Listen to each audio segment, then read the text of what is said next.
As Raoden entered the main chapel, Seolin left his attendant position beside Raoden's chamber, falling into place beside him. Over the last week, the soldier had gathered a group of willing men and formed them into a squad of guards. You know, I am flattered by your attentiveness, Seolin, but is it really necessary? A lord requires an honor guard, Lord Spirit. It wouldn't be proper for you to go about alone. I'm not a lord, Seolin. I'm just a leader. There is to be no nobility in Elantris. I understand, my lord. However, the city is still a dangerous place. As you wish, Seolin. How goes the planting? Galadon has finished his plowing. He has already organized the planting teams. I shouldn't have slept so long. Raoden looked out the chapel window to notice how high the sun had risen. He left the building, Seolin close behind, and walked around a neat stone path to the gardens. Cahir and his crew had cleaned off the stones, and then Dahade, one of Tayane's followers, had used his skills with stoneworking to reset them.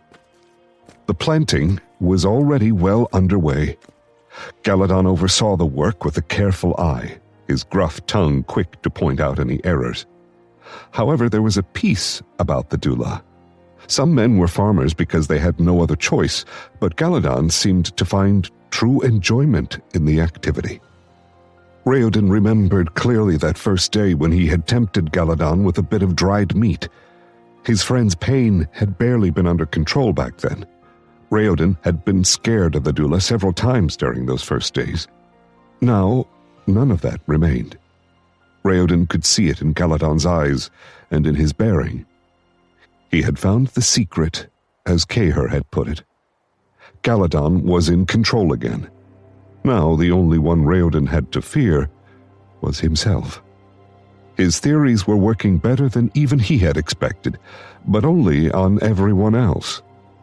He had brought peace and purpose to the dozens who followed him, but he couldn't do the same for himself. The pain still burned him. It threatened him every morning when he awoke, and stayed with him every moment he was conscious.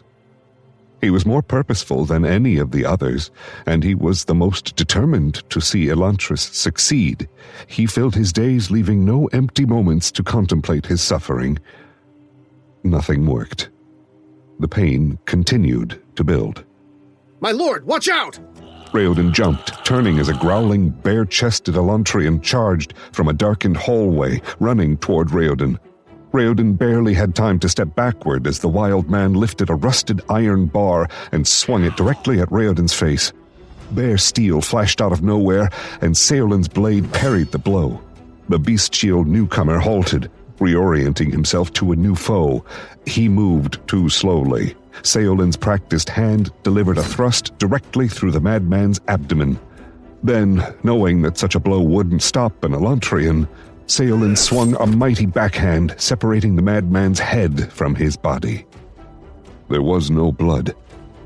The corpse tumbled to the ground, and Seolin saluted Raoden with his blade, shooting him a gap-toothed smile of reassurance.